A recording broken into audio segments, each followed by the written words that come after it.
All right, and we are live.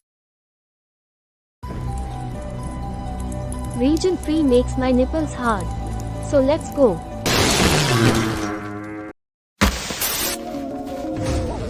return to London after midnight on WTSF.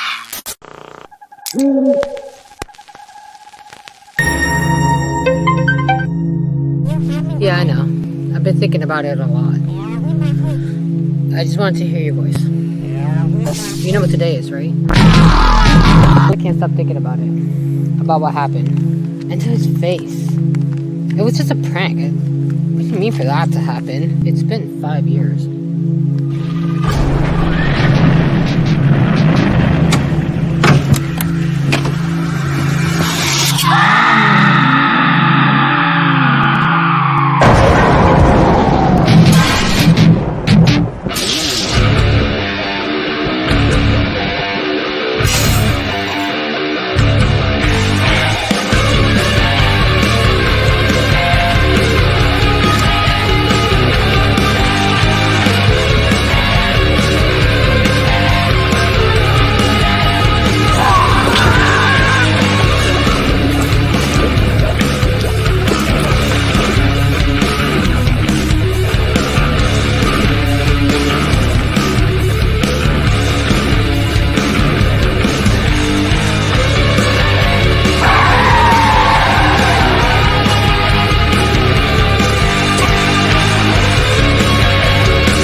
Welcome back to Regionfree for January of 2024, the year that hockey was outlawed in Jason X.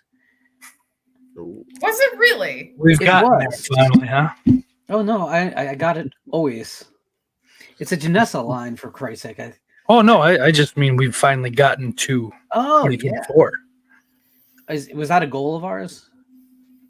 Oh, I just mean that much time has passed. Yeah. It certainly wasn't a goal. I had No. a goal of about a year back that I missed out on. So now we're just sitting in the afterglow. Afterglow or afterlife. We all died Afterbirth. a couple of years ago, and the simulation has taken full control now. We're not going to the light yet. Go to the light, don't go to the light. It's all very confusing. It doesn't make a lot of sense. So why don't we start something off with something lighthearted and cheerful? And no, I'm kidding. Is it male? Oh. Sorry, my cat's meowing at this. She's very unhappy about his passing. Rest in peace. So, David J. Skal, I guess the thing I'd like to say about him is I've always thought that when you talk to horror fans, you can tell if they came from one of two different generations of horror fans. And the way you used to be able to do that is say, hey, do you know who Forey Ackerman was? And if they said yes, then they knew all about Forey Ackerman. And if they said no, you knew they came from kind of the Fangoria generation or after. Well, there's a couple more names that belong in that playbook right alongside Forey Ackerman. Bob Burns was another one, and David J. Skal is the probably most recent inheritor of that throne of like the historian of note for classic horror cinema. If you don't know who he was, you've seen him. If you've watched documentary about any classic golden era horror film or monster movie, you have definitely come across him. And if you watch AMC for any amount of time or Turner Classics at any amount of time, that's eventually you have seen him. I was lucky enough to run into him and speak with him in conventions, both professional and fan oriented. I spoke to him about Captive Wild Woman and my love for that movie, which made him genuinely happy because it's not one that people normally come up with. Yeah. A very generous man, a practitioner of what he speaks. So he was the real deal. And just A big loss for the community. Unfortunately, we lost him reportedly to a drunk driver on the first of the year, which I guess is the real horror. Yeah. Yeah, it is. Yeah. He again, you've all probably seen him, even if you don't know the name offhand. True legend. I mean, if there was a Hall of Fame for our genre, he would be in it. There's only so many great scholars like that in our community, and it's hard to replace him. I mean, we've got our authors like Stephen Thrower and Troy Howarth and what have you. I mean, there's some great minds out there, but Skal, icon. Yeah, he will be missed. It's sad to go out like that. Mm-hmm. Especially since I think he was the last of his kind for kind of the historian of that generation. Yeah. So he was pretty much the last, I don't know, voice of that caliber. Mm. We have people who are documenting like the 60s through now pretty well, but to represent from the very 20s, 30s, and 40s, he was kind of the last in that line. If I'm wrong out there, I'd love there to be another one to pop up, but I think we might have reached the end. There are names out there that are knowledgeable, but yeah, I mean, he is the expert on that time frame. And yeah, went way too soon. Yeah. So I guess what everyone can take from this is that there's stories to be told about the making of your favorite films, no matter when they came out. They don't have to be golden era films. Soak that in, because the voices to speak those firsthand might not be with us as long as we'd like. So learn what you can from who you can. Absolutely. Yeah. Okay, now we'll do something depressing instead.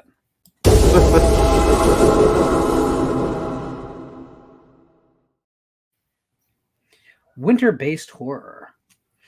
It always seemed weird to me that so much summer setting for horror films was so prevalent, because if you think about it, fall and winter are perfect for the genre. They're all about a time when all the trees are dead, the lawns turn and then go, and everything's covered on an inch or two of white stuff. It's pretty dark.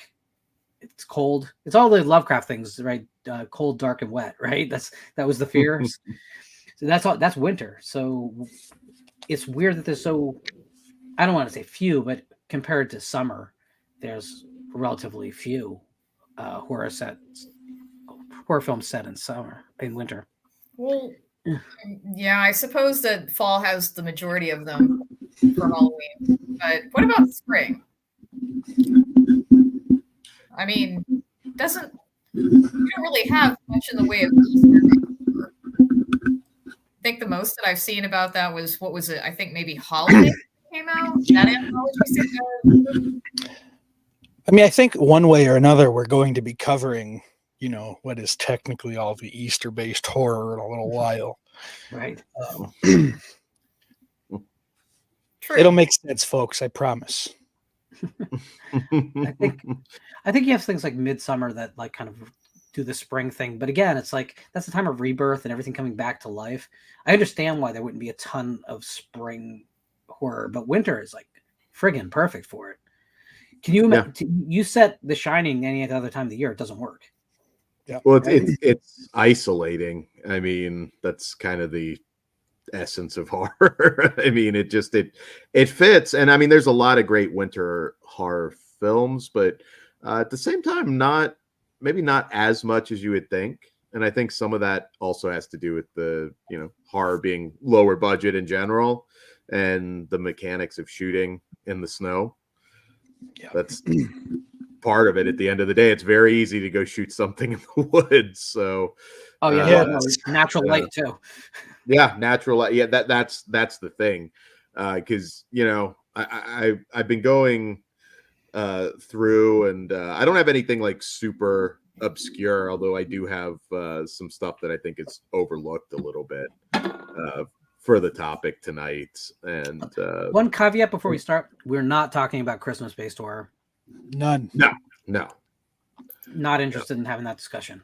No killer Santas. Exactly. Tonight. Santas, gingerbread men, snowmen. None of it. We've had enough of that for a long time right now. We all need a break. The region-free Ginger Dead Man 2 Passion of the Crust commentary you'll have to wait for until December. Well, it'll happen. Don't promise shit like that. Yeah. What the How fuck many- are you doing? How many A of those cookie Ginger gets Dead movies- crucified. No. I still say the best Ginger Dead Man movies are the ones where where he's taking on Evil Bong. One of the gentlemen that I take care of was telling me he was at a friend's house watching those movies the other night. Just thought that was kind of funny. Oh, right.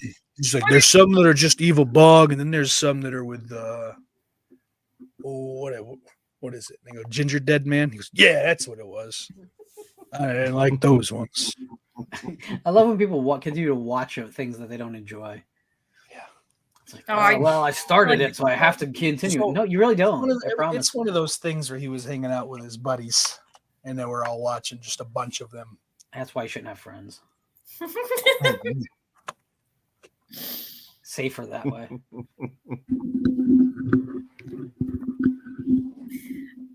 So Dan, go ahead. I'm sorry. Sam, did you have something? No, it can wait. Go for it. No, I just wanted to point out something that's... Oh my God, whose turn is... I'm sorry. Dan, you go. Go for it. Hot tag Sam. Fuck. Okay, I just wanted to highlight something that Daily Ghost was bringing up in the chat because I was literally thinking about this a few minutes before the show started about if The Thing qualifies as winter horror because it's... Oh, that's an interesting point. I'm not reading it, but I'm assuming. Oh, okay. Well, that's good. I'm glad you have all the information there, Steve. Yeah, good. Sorry. So, what do you guys think? Are we putting The Thing as winter horror? Because I mean, Even in August, we don't know. Yeah. I'm gonna go ahead and just fucking just say that we're gonna count it because I counted it. Yeah, yeah. It definitely counts. I mean, The Thing is, I think, a perfect movie. I mean, that's stop motion. That little bit of stop motion at the end. That's perfect. You know what? I can forgive that. That movie's pretty damn. If not perfect, that is pretty damn close to perfect. Oh, it's pretty great. I don't know if it's a perfect film. I think that might be a bar that can't quite be hit. Yeah, you could argue if there really is a perfect film, but it is a legit stone cold classic if you haven't watched The Thing. And Stone points out, one who hasn't watched The Thing that's watching this show. I would not think so. That would be very weird, but you'd be surprised sometimes. So but the go ahead, original, go ahead, chat. Prove me wrong. Do it. Let's not be crazy because I can say for the entirety of the Sausage Factory run that I had not seen The Thing. Wow. Oh, So I actually wouldn't be shocked if there aren't some. there might be. I also do this thing where I just come to conclusions on things without seeing them and say, nope, that's dumb. I'll never watch it. Fuck that movie or fuck that actor. Not watching it. Don't care. And for some reason, I don't even know what about it got put on that fucking list in my mind, but I'm glad that I took it off. Just picturing a really angry Steak as a little kid walking out of Escape from LA and just swearing off Kurt Russell films entirely. You know what, man? It might be a Kurt Russell thing. It might have been post Tango and Cash. I mean, this guy fucking sucks. So does Stallone. Overboard. What the hell? Overboard's a very morally questionable PG rated film. When you look at it today, yeah. He's better than his son though. Wyatt Russell is not very good. He's just a Night Swim, and I'm like, yeah, you're not gonna be headlining. He's fine. But I feel like you're in there because it was probably part of the deal to get Kurt Russell. And it's kind of obvious. But but I do have we don't normally do TV. And I'm going to tie a book into this because it is stellar winter horror. And I know Lorne's read the book. Dan Simmons' The Terror. which is one hell of a novel. I mean, if you're looking for the ultimate winter horror novel, read Dan Simmons' The Terror. It's a long book, but it is worth it, and it is quite amazing. And believe it or not, the AMC series The Terror, while not perfect, does a pretty damn good job. A lot better than I would expect. Now obviously the book is better, as you know, that goes without saying, but I thought that season of The Terror was really impressive. Did you watch the TV series on that? I thought you might have made an exception on that one, Lauren. I did. I watched it. It moves way too fast. The novel's pace is part of what makes it so. It matches the sense of isolation. So, if you don't know, people, why it's called The Terror, it's about the ship, The Terror, that along with its sister ship got trapped in the Arctic ice over a very long winter. Mm-hmm. And it's kind of a mystery what actually happened. We have some ideas, but not a lot of people, like no one made it, but some people made it as far as a basement on an island, an encampment on an island. But the real life events are pretty horrifying, and what Simmons did with it is just amazing. It's epistolary as a novel, and it works like crazy. It's 1,200 pages. There's a lot there, and they decided to shove it into 8 episodes, and to me, it's not enough real estate for that story. Mm-mm. I agree, but they did a lot better job than I was expecting them to. Oh, it's a very handsome production. Yeah. Like if you hadn't read the book too, and I have to keep that in mind because a lot of people aren't going to read the book because they're illiterate. That true. But it is recommended, and like you said, I forgot it was 8 episodes actually. God, good one if you're snowed in, which I know a lot of you are right now. So that'd be my first pick. Are we jumping around, or should I just let's jump around? Sam, do you want to throw something out there? Yeah. I actually just did a rewatch of this because it's been, at least 10 years since I've seen it. But I'm going to throw out Ravenous from 1999 with Guy Pearce. I love that movie. And I feel like if it was just cut back on the comedy, some of the dark comedy a little bit, it would probably be a slightly better movie than it is. I still enjoy it though. It's if nobody's seen it, it's about this captain in the Mexican-American War, I believe it is, Captain Boyd. So he gets transferred over to this place, Fort Spencer, which is just sort of like a destination somewhere in California as like a halfway point for a lot of travelers. And he gets sent over there because even though in the last battle that he was in, he took out the enemy command all by himself, the reason for that is because he was hiding under a pile of his fellow soldiers who had been shot, right? Pretending to be dead. So it was looked at like an act of cowardice. But it's interesting because all through this movie, you have the theme of, morality is the last bastion of the coward, right? Yeah. And he's constantly trying to fight these urges to eat his fellow soldiers until he kind of like really has no choice in some cases. It's a good time. It's kind of a nice little period piece. And also like, it's a really good movie to hunker down with when it's freezing outside, but you have to be making a stew while you're watching. Yeah. It. Cool. I used to always quote, he was licking I did me. too. Yes, it's the best part of the movie. That was 1999, and I remember, we're getting towards the tail end of the Scream wave, but man, that movie was so unique. I saw it in the theater with like nobody, as you'd expect. They didn't know how to market that one. I don't think anybody really knew. It's like, is this a Western? Is this a horror movie? What is it? Is it I don't comedy? Because they played the "he was licking me" line in all the trailers. Because that's what's grabbing your attention. It's probably the best movie David Arquette was ever in. That may not be a high bar. I don't know about that. You have I'm 3,000 miles to Graceland, girl.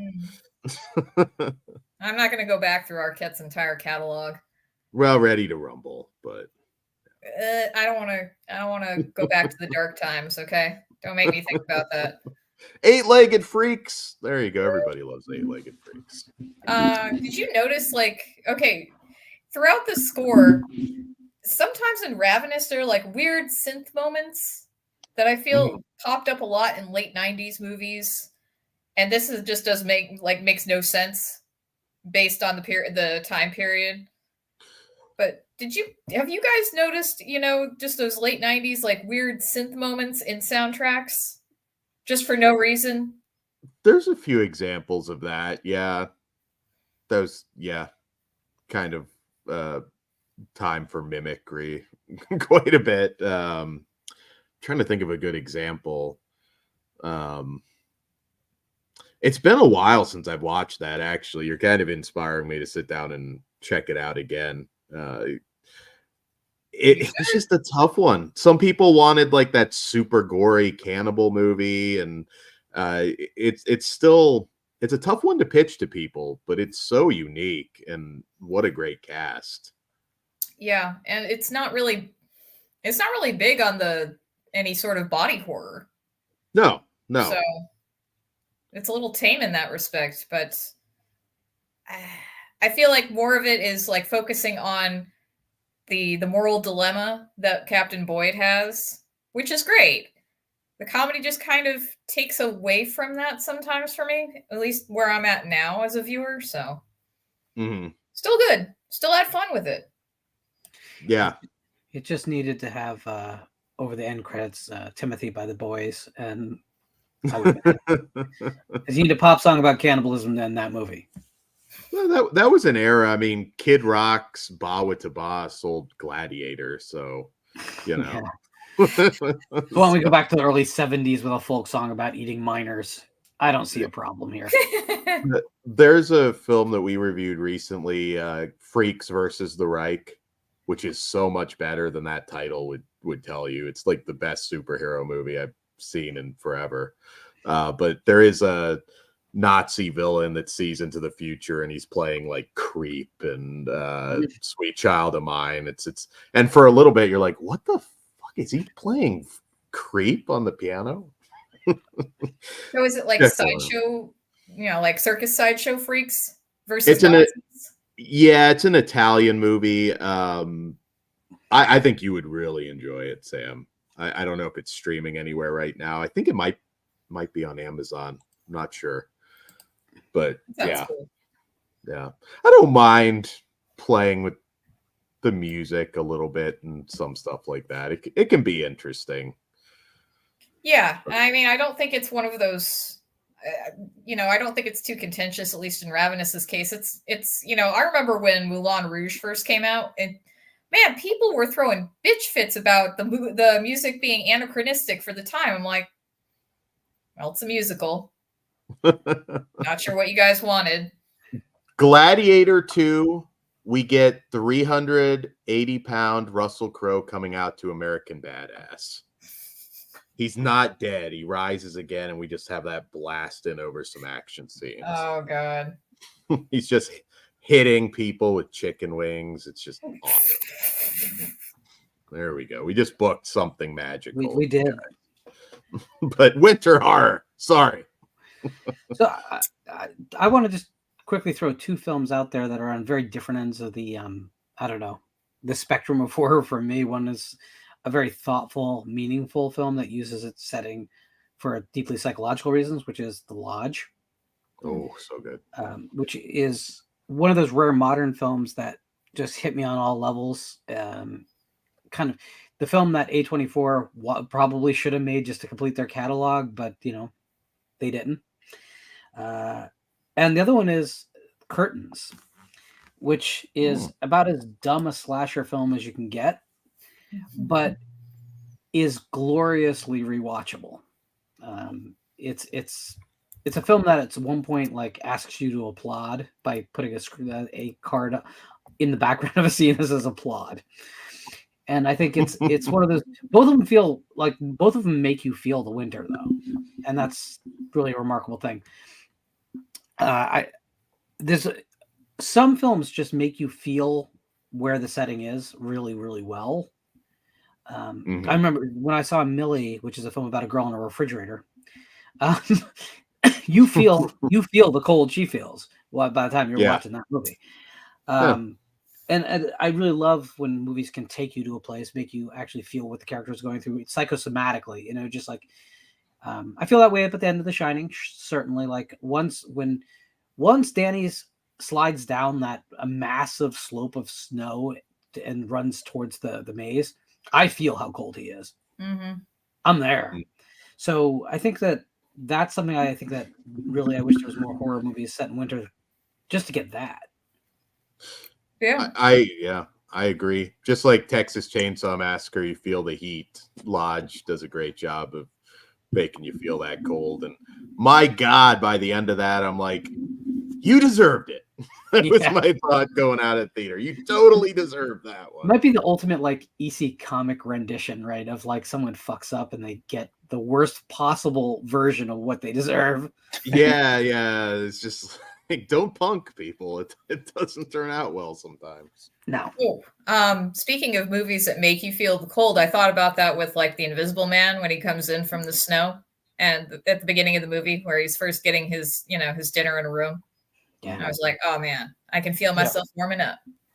Can we just stop and we don't even need to talk about winter horror to say The Invisible Man fucking rules. It fucking really slaps does so fucking hard. Oh my God. It's a lovely fucking movie. Claude Rains is terrific. His voice is just booming. It's so powerful.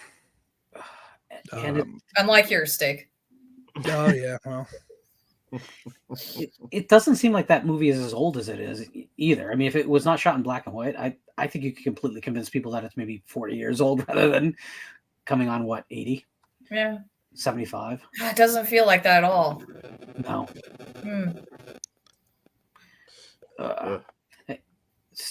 Dick, did you have any winter you wanted to throw out?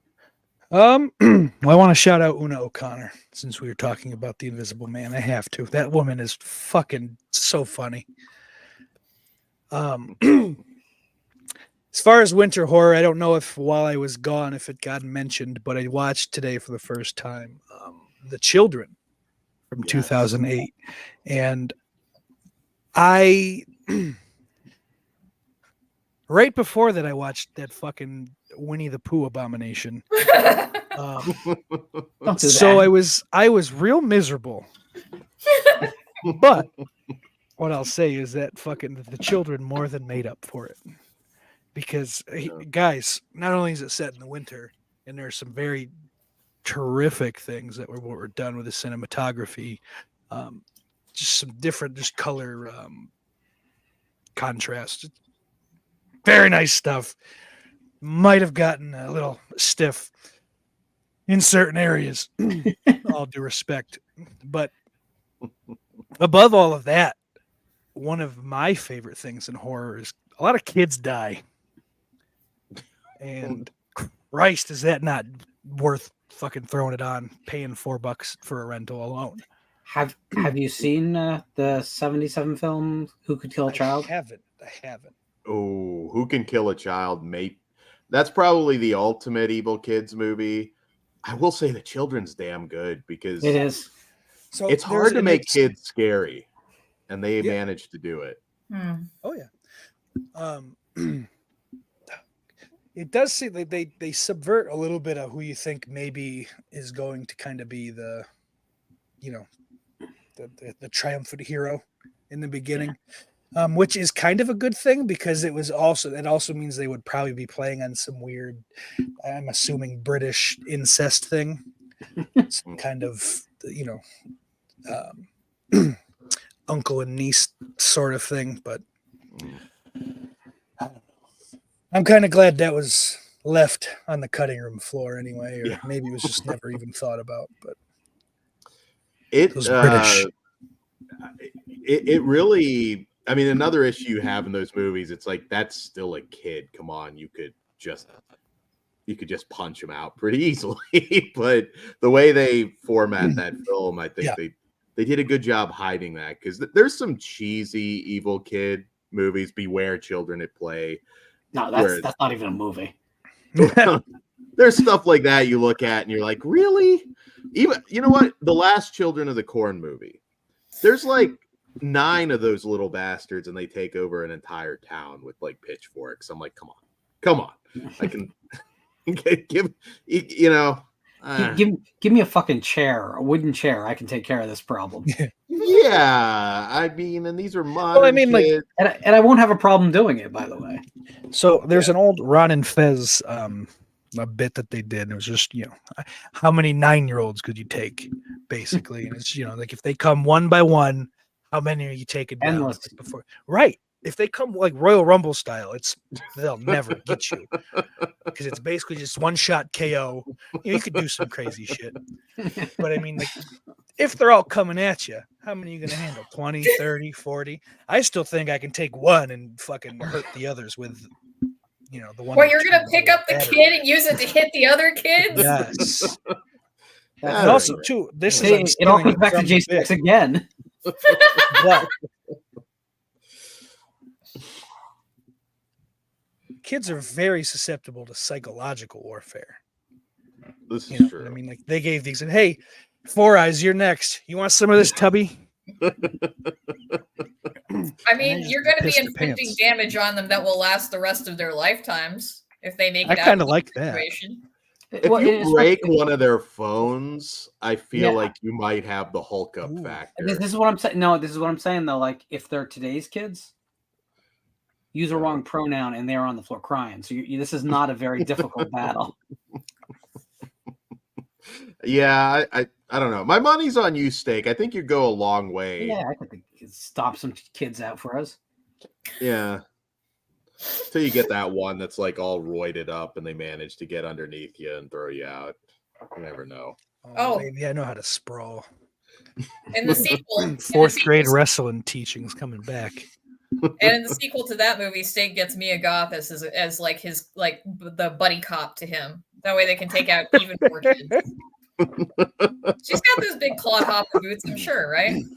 I missed my Sam's thing. I missed my Sam's been gone because she kicked Steak joke, and I didn't get to it. But you beat me to it. Meant to do it at the top, but nonetheless, there you guys go. Okay, this topic is making me cold, so we need to move on. Ooh, chilly.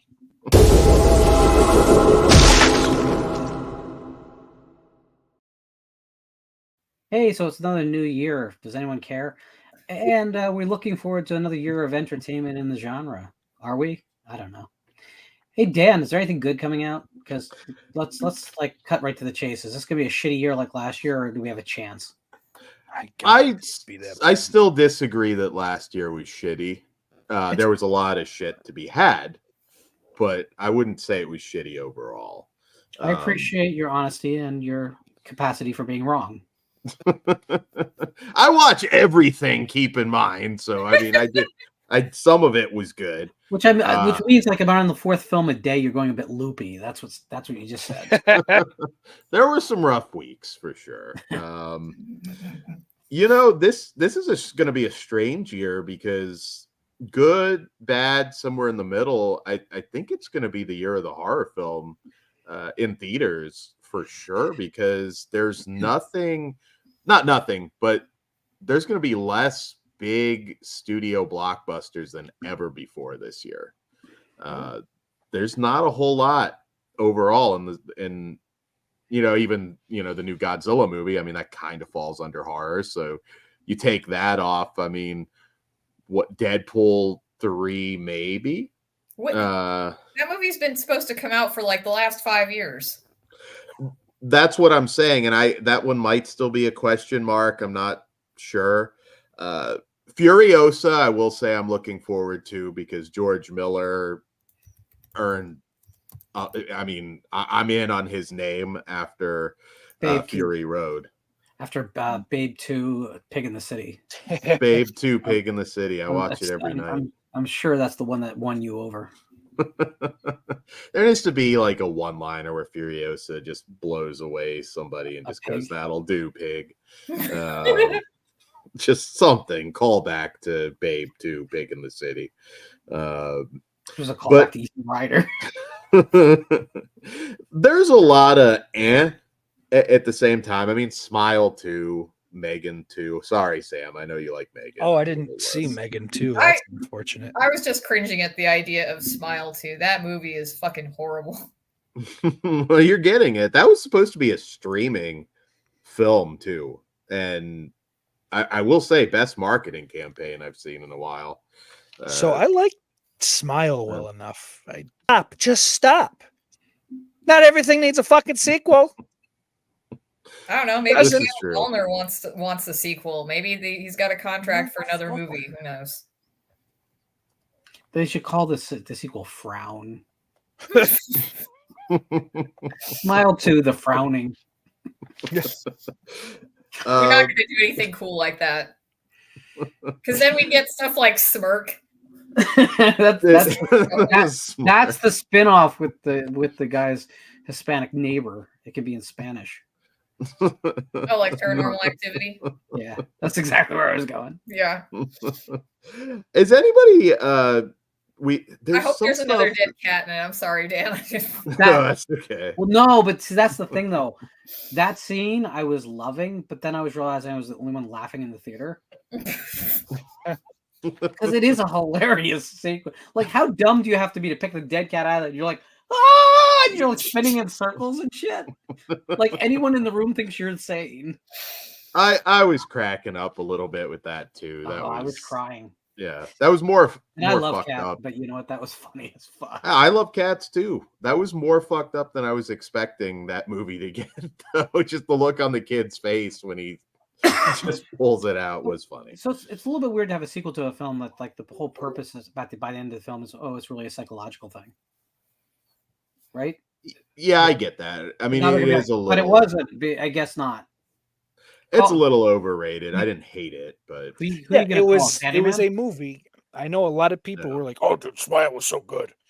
It was fine. It was about as good as Malignant, which is to say fine. But Malignant at least has the what the fuck factor. Yeah. Fair. But there's a few that I kind of thought we were done, and I don't know how to feel about it. We do have Return to Silent Hill, which I know is based on the second game for you gamers out there. And Christoph Gans, the original director, is back. So that gives me a little bit of hope. Okay. He's the Brotherhood of the Wolf guy, isn't he? Yeah. Yeah, Brotherhood of the Wolf. And, I feel like, and I'm not as familiar with the games. I know there's a lot of lore out there. I don't know specifically what the second game's story is, but I'm kind of curious. That one I'm excited about. We do have a new David Cronenberg film called The Shrouds coming, which is kind of an automatic for me, with Guy Pearce and Vincent Castle, I think, are in the cast. When I go down the list, I mean, we also have a Darren Aronofsky ghost story called Adrift. Light comedy. Jared Leto. It's just gonna end up with him and the ghost ass to ass or something. I don't know. But that one, it's sea-based. It's on a boat. You know, it's gonna probably be a solid movie. I don't think Aronofsky's made a bad film. That one I'm excited for. There's also the Crow reboot. I'm kind of curious if that still has any legs. I need to see the track listing of the soundtrack before I make a decision whether to support the film or not. Because I that's hope really it's all that not. matters. Yeah, I hope it's not modern music. I'd like to see them maybe go back to the 90s for that. But that was modern at that time, so I don't know. it should be modern. Yeah. But You current want, like, modern. Doja Cat on a Crow Fuck reboot? yes, dude. No. Really? Moo, moo, moo, moo, moo. Stick. Yeah. You realize what you just did, right? I was singing. Yeah. What happens when you Coming sing back. on a stream? Oh, it gets clipped. Damn it. What did I do? There's your new opening down the line. This one really blows my mind. There's a couple things that are weird that we're getting it right now. Faces of Death. We were A talking movie? about that. Yes, Faces of Death. And I can't think of the Not actress's pre-COVID. name, but yeah. I don't know. Obviously, it's going to be nothing like Faces of Death. I know it's something about a content moderator and extreme videos or something, but I'm curious. I'm not necessarily excited, but I'm curious for Faces of Death, what they might do with that. That's one of the what the fuck releases for the year. We're getting a Blackula requel that is set in modern times. So, Really? that we are getting a new Blackula. That In the year of our is- Lord 2024. Huh. That we're, seems we're getting impossible. Blackula. I could see that being really stupid, but I will say, if you haven't seen Blackula, it's actually a pretty damn good movie. Another one that's better than its name. I'm a big Blackula fan. So I More do so than recommend the that if you sequel. haven't seen it. Yeah, that's true. That's true. The sequel is But 90% shot in a parking garage. they didn't put as much into it as they could have. Exactly. What else do we got? I mean, I've got a big list. I'm not going to go through them all. You don't have to, Imaginary. I'm obviously going to see that because I've already seen Night Swim, and I think that's just going to set the tone for everything that I'm watching this year, which is just going to be mid as fuck. Might see something cool. It's about an evil teddy bear. It's probably going to make a ton of money. Imaginary looked good enough. I mean, Yeah. so that's one of the trailers I did check out before the show tonight. It looks fine. Potentially, it might also suck. It's It looks like someone, Yeah. a bunch of producers sat around and said, "What can we sell at Spirit for the rest of our lives?" yeah. Mhm. Yeah, you will get a chance to own the imaginary teddy bear for sure. We're getting We also- Ghostbusters Frozen Empire also. Yeah, I enjoyed the last one. I mean, I had my issues with it. Oh, the third act's fucking garbage. I'm Yes. sorry, Yeah. it's so bad though. The third act just falls apart. It was better overall than I was expecting it to be. I didn't have a major issue with it. So hopefully this one will hit a home run. I'm trying to be positive. I am excited for Alien Romulus. And I know I'm the weirdo that likes Prometheus and nobody I like does. Prometheus. Prometheus is great. A lot of people hate it. They just want aliens, xenomorphs tearing people apart. And that's what they want. But I'm excited for Romulus. Fede Alvarez, I know, is directing it, and not that it means a whole lot, but apparently Ridley Scott gave it his stamp of approval. I don't think he really has any other choice but to do that. But I have high hopes for that one. I have high hopes. So, Lauren, what are your thoughts on Romulus? The new film? Yeah. Are you looking forward to it? So the Alien franchise is such a weird deal for me because I mean, everyone knows I love the first and third films, right? Mhm. Yeah. Like tremendously. Like one of them is in my top 10 films of all time, and the other one is just outside my top 25. So, and that might not sound that high, but you gotta understand, I've seen a lot of fucking movies. The rest of the series I have problems with pretty consistently. I like Prometheus. I think Prometheus is one of the better Alien sequels. I even think that by ignoring the monster for as long as it does, Prometheus manages to flesh out elements of the world that make me appreciate Alien more. But it's hard for me to get excited because I've been disappointed so much with this franchise. I never cared for Aliens, and we don't need to rehash it, people. I get it. I'm wrong. You're right. That's cool. I don't like the film. It's poorly written. It's sometimes incredibly lazily staged, and the Queen Alien looks like a fucking puppet, a hand puppet at best. Anyway, Resurrection, I think, is an interesting looking disaster at every moment. That's how I look at myself too. Thank you. That's why I am the sole Resurrection fan probably here. There you go. I like Resurrection too. Oh damn it, Dan! I like it. I love the weird vibe. I've always loved that movie. Mm-hmm. I think my problem with it is it's the comic book version of Alien, and Alien shouldn't be that. So again, you should review films as they are, not what you want them to be. So I'm guilty as charged, right? I don't think it plot wise, it doesn't even have as many problems as the second movie. But what it does do is it swings for the fences and misses in the most tragic, beautiful way ever. It's just not for me. It's not my deal. The Alien versus Predator films, I think, are like completely forgettable, like basically programmers. I've seen each of them once. I'll never see either of them again. Prometheus, I like. You got somebody agreeing with your Aliens take in the chat right now. Impossible. I don't even have the comments up. Oh wow! It's happening. Oh, Saturn Video. Alien that might be is leagues better than Aliens. There's not a question about that. So I guess to answer your question, I mean, am I excited? No. Will I be there first chance I get when it's in theaters? Yeah, I will.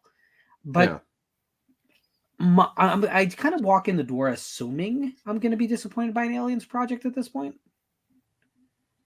Yeah. But the good news is every year of my life in October, if I wish to go see the original on the big screen, I can. So there we go. Yeah. I mean, like that's kind of how I, approach most franchise movies now. Definitely, if you gave me another Nightmare on Elm Street movie, I'd be like, oh God, this is going to be death. And that's how I was feeling about the new Scream movies. I mean, luckily we don't have to put up with a seventh one, I don't think. That's pretty much off the table completely, right? Is it? For a while. It seems. I mean, you're going to get it. Yeah. I don't know. I say that, and then they'll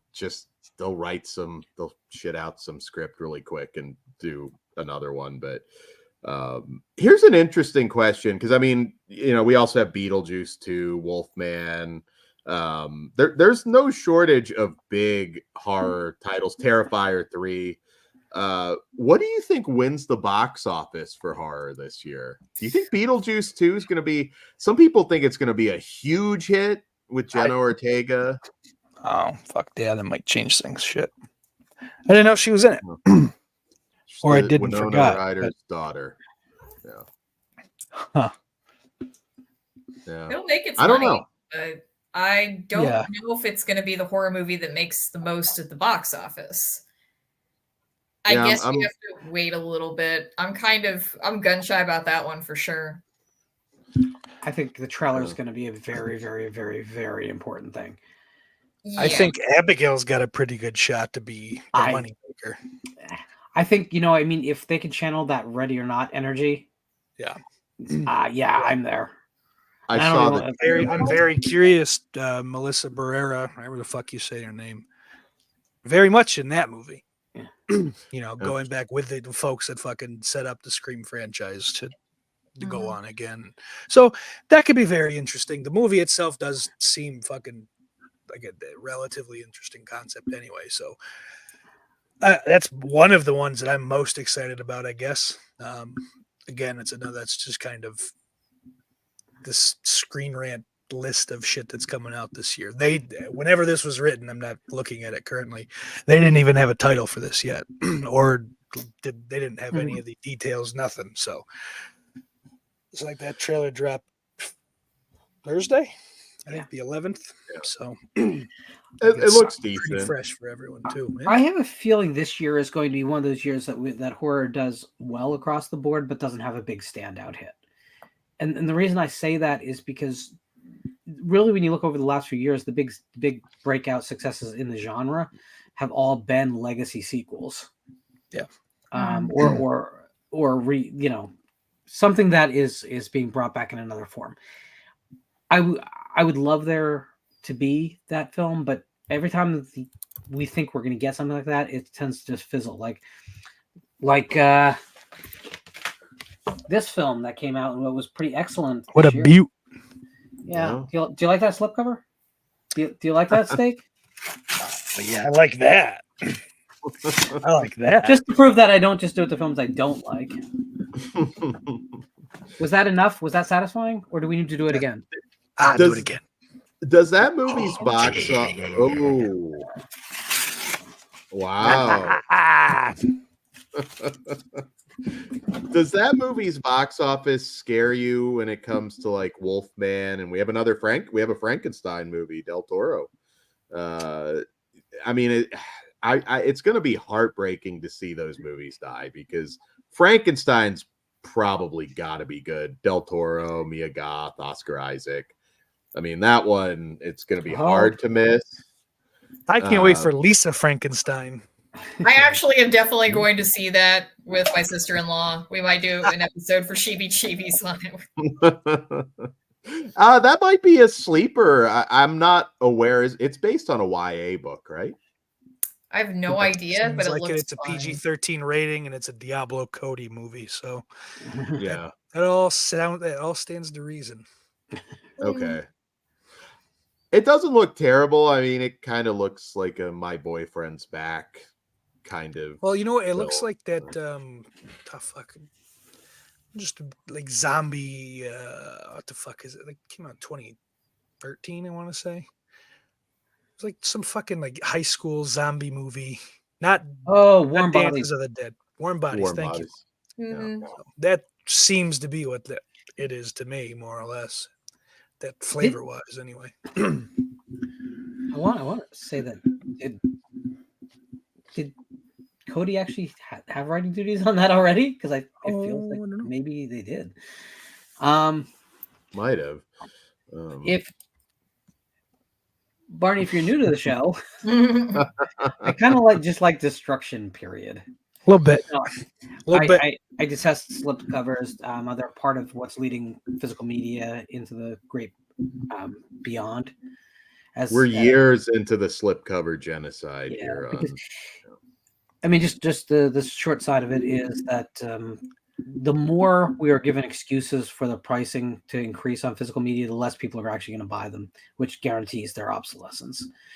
So I would rather see bare bones editions with just the film, the trailer, looking and sounding as good as possible, and the bare bones packaging put there. Give me the original poster art on the front. I don't even care if there's anything on the back.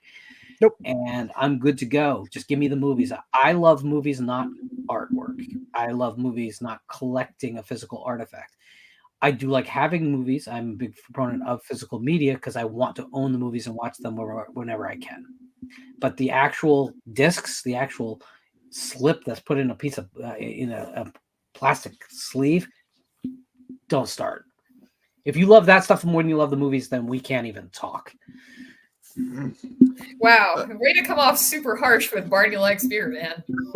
Damn. Super angry, Lord. No, I'm not. I don't know what Barney Likes Beer's take is. It's just I have strong feelings about it. No, I was just thinking it was funny because it's like, Barney, if you're new to the show, and then Fuck you.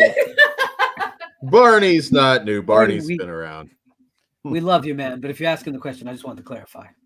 That's all. Oh, Sam, I got one you might be excited because I know you're a fan of the director's previous film. The new one from A24, I saw the TV Glow. It's from the director of We Are All Going to the World's Fair. It's oh, an A24 movie, and I know you were a big fan of their their previous film. yeah, I enjoyed We're All Going to the World's Fair. It was a little, it was a little Different. bit much like Marble Hornets kind of, but I'm excited for another one. So what is this new movie about? I don't know a whole lot about this one, to be honest, but it's A24, so I'm all in. I'm kind of glad because We're All Going to the World's Fair is a very small, low-budget movie, so I think it's cool that they grabbed them. A24 needs to work with the Addams Family. If you're not familiar, Where the Devil Roams, one of my favorite indies from this past year, and they did Hellbender. Hellbender Deeper was You Dig. legit. Hellbender's very, very good. They make their movies their way, and I feel that they're gonna be they're gonna get a talk to me type hit in the not too distant future. But looking forward to that. We haven't talked Saw or Maxine. Those are probably hits for the year. Yeah, Maxine for sure. Yeah. Saw for sure. I mean, those are fucking. Maxine itself isn't a friend. What do we call those three movies? Just because I was talking about this earlier and couldn't come up with anything. Pearl and Maxine. I don't know, what do we call them? The I X-verse? can't call it X-verse. I don't know. We can Sounds name too it, I marbly. guess. I don't know, but yeah, for sure those are. I don't understand the Saw series, the appeal of them, but they make money, so I'd be foolish to say. It's I'm not modest going to. though. I think like these are topside $50-60 million Yeah. box office, but they're made at a point where it's like that's good money. But I don't. That's a novel concept, right? Isn't it? Like Roger Corman didn't figure that out in the '60s, for Christ's sake. right? But I don't think we have. I don't see anything that I see $100 million box office coming out. I just don't. So. Hey, at least we got that piece of shit Exorcist movie scrapped, huh? Hey, At least for a time. best news of the year. I know that. I mean, they're gonna put something out, because I mean they kind of have to, but right. Well, fucking David Gordon Green's gone at least. That's good news. I mean, that doesn't mean we're gonna get something. That doesn't mean we're gonna get anything good from them at this point. I mean, I can't imagine anybody going to see the second one after that. But, so, what if you're David Gordon Green? What horror franchise are you off to ruin next? You've already ruined Halloween. You got Exorcist. I mean, that's pretty impressive. What are you shooting for now? Go back to comedy. Honestly, that's what David Gordon. Fucking beat it, loser. Yeah, do Pineapple Can't Express fucking hang. too. Yeah, how about another fucking Your Highness? Honestly, Kill yeah, yourself. do something like that.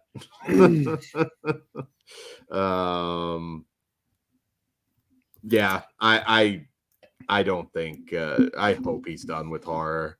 He's got to be. That's got to be painful too. Like, I feel bad sometimes because I've been very harsh when it comes to his horror movies, but my God, he does not have it. He just does not have it.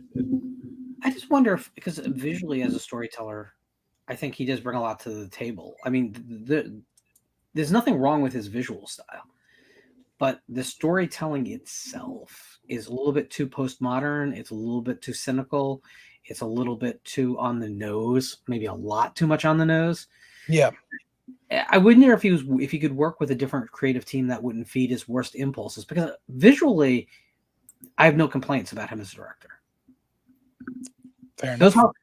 What I saw of the Halloween trilogy, which is not obviously all of them, but they looked right.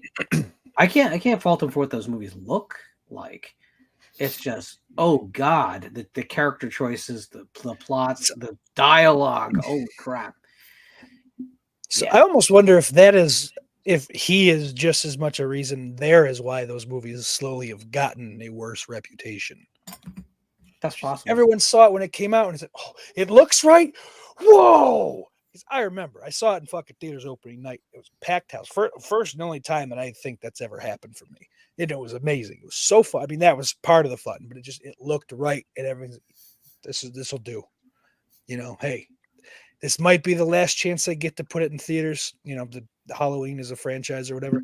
At the time, that was at least my thought. You know, but hey, at least they went out right. And then rewatches, and then the subsequent fucking, well, just the next movie, really. The third one was lovely. You know, just not good. Yeah. But like you said, Lorne, they look just terrific. But I think maybe if they didn't look so nice and so kind of, how they should, if maybe people would have saw from the jump that, oh, there's nothing here. Bloom's gonna need a hit after Exorcist. Big Like they need time. a big hit because $400 million. I don't understand who signed off on that. That is still just insane to me. For that fucking franchise of all things. Yeah. Like At this point, yeah. there I were think they 5 thought- movies, 2 of them were any good. Right. Yeah. Why would you think you could do another? Just the And hubris. only one of them was a commercial success. And admittedly, it was one of the biggest commercial successes in the genre's history. However, yeah, no one's ever been able to replicate it. And we stand there. We're still there. Nothing's changed. So, hey, guys, let's all shut up for a moment and let a real professional do some work.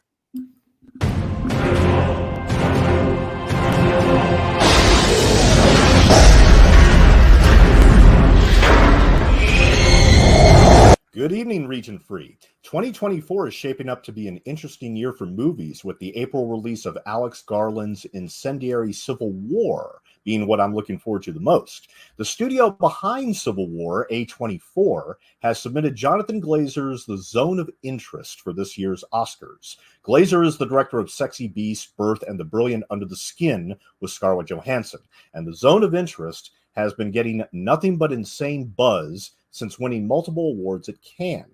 Showcasing the Nazi commander and his family living an idealistic dream life right over the wall from the Auschwitz concentration camp, we never see any images you would typically see in a Holocaust drama, as we only hear all of the genocide. Sound designer Johnny Burns spent a year and compiled a 600-page document on Auschwitz with the sounds of manufacturing machinery, crematoria, furnaces, boots, period-accurate gunfire, and human sounds of pain emanating throughout the visual oral feast, which includes startling night shots with AI and thermal photography. Nearly unanimous acclaim from critics, and now finally in wide release in the United States after a slow rollout in New York and LA. Check your local showtimes. You only need to see it once, and the best way to see it is in the theater. It will shake you to your core, and it may make you even a little sick. But trust me, this will go down as one of the century's finest movies. In the words of Glazer himself, this movie is not a document. It is not a history lesson. It is a warning. Have a great evening, Regionfree, and remember, check your local showtimes for The Zone of Interest.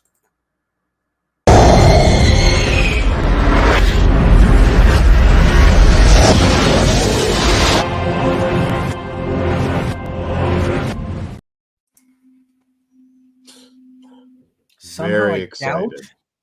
I doubt there's going to be a tie-in, like printed popcorn bucket meal available at your AMC for that one. Probably not. He brought up Civil War. That I'm really curious. I'm curious if that's gonna do well or totally flop. I've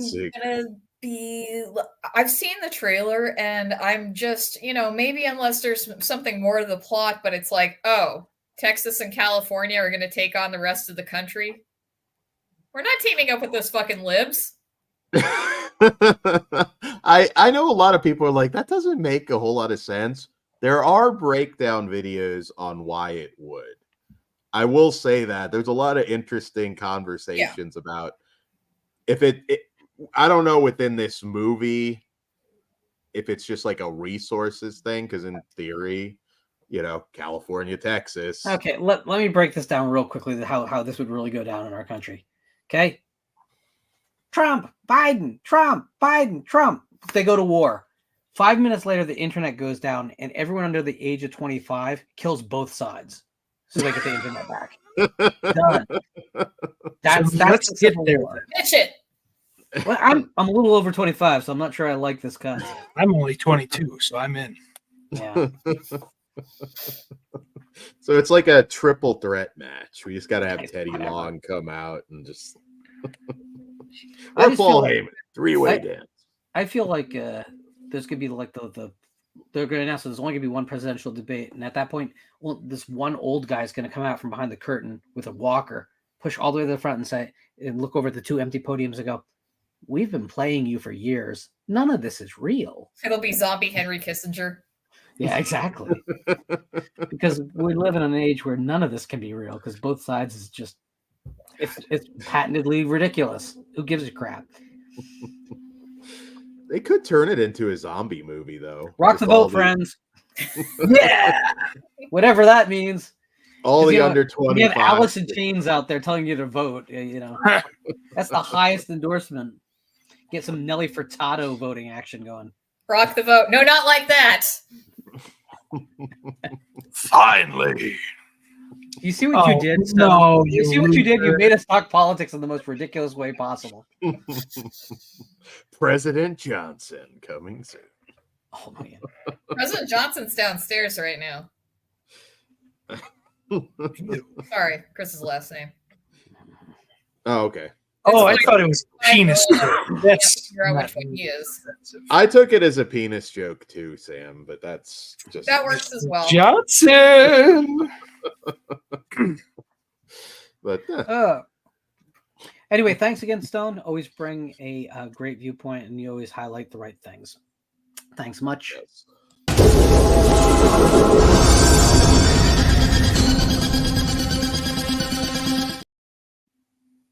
I miss New Jersey. We'll come back. You're invited. I showed my girlfriend's kid Rut's Hut today, so he's in In. for a New Yeah. Jersey trip. So every year, this is the time of year conventional wisdom says that the Hollywood wants to dump their projects that are too expensive to not go to theaters, but not expensive enough that they'll fear losing all their bank on. This is an unpredictable time of year. You don't know if you're going to get weather on your opening weekend that's going to destroy your box office. So they look for those low risk projects to throw out here, or things that they just know they got to take a write down on, so they'll just take the pain.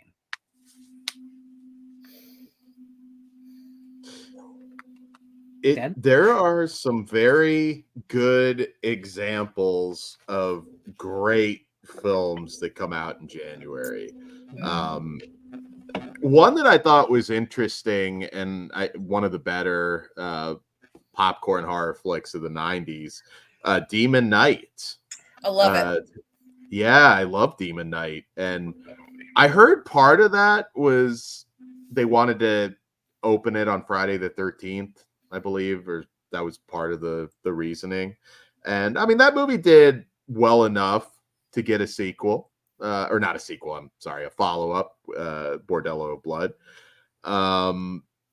So I don't think, as a guy that watches a lot of movies, I don't think January, it might be a dumping ground, but that doesn't necessarily mean that it's not a time for quality horror.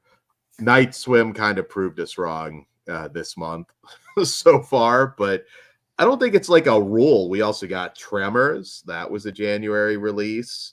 If you That go was more, my first January. That continues to prove you wrong. My Bloody Valentine 3D was a January release. Saw that in theaters too. Everyone did. yeah, that did very well. The Relic from '97, but I wouldn't. That's a rough one in parts. I need to revisit that one again. I've never hated that movie. It's a very popular book. Keep Rising also January dumping ground. You know, the important one, though, we can't go with an episode of Regionfree without mentioning it. Bye Bye Man was a January release. Now that makes sense. In that movie, I did see that. the Bye worst. Bye Man, never forget. I've never seen it either. I just talk shit about it because it's a funny title. Oh I yeah, saw it on the list of January movies. I'm like, oh, that'll come up tonight. What about White Noise 2005? Also good enough to get a sequel, though. And Bye Bye Man had a sequel in production at one point, and I think it got canceled. So Was it? it wasn't. Did the production say something inappropriate to an intern? Maybe that's what did it, because Bye Bye Man 2 was on the schedule at one point. That might have been it. Final Destination 2. the best of the franchise. By far the best of the franchise. Wow. Yeah. Yeah, very weird one to release in January as well. I don't know what the reasoning was. I could see third, fourth, or even the first one, but like the first one was a hit. Why would you drop the second one there? That is crazy to me. I can't understand how they didn't look at see an assembly cut of that movie and went, oh my God, they nailed it. Like, I really, that film is so much better than it has any right to be. I would have been the most bullish on that of any studio released that year. I would have thought that as a sure thing. This. Yeah, definitely. Let's push this. I love how it's seeped into the culture so much that like the log truck is now an indelible film image. Like it's up there with James Bond or Godzilla. It's in my head every time I'm on like the highway, and I think of that movie. Probably for the rest of my life, I will. We lost David Ellis way too early. That man made that and Shark Night 3D and then died. And that ain't cool because he produced two really, really, really fun movies. Yeah, Shark Night, everyone ignored. I don't know why. That's a fun movie. That's a fun movie. It is fun. I don't quite get that. I think maybe when I was looking at it, the worst example of a January release, maybe not the worst, it's arguable, but the Jamie Lee Curtis film Virus. Now that. Oh God, I saw it also. It's terrible. I accidentally watched parts of that with my grandfather. And I was young. I saw that at the Cineplex Odeon in Edison, in the Menlo Park Mall. And it was in the middle of the day. It was because I had a day off, and there was like 4 people in the theater. And I remember one of the homeless guys got up and went, "Fuck this," and he left. Just left. So the homeless guy felt that the heat of the theater wasn't enough to keep him. I'll just go freeze. I think he just went into one of the other movies. But that one's bad. The One Missed Call remake. Ooh. That was bad. Not great at all.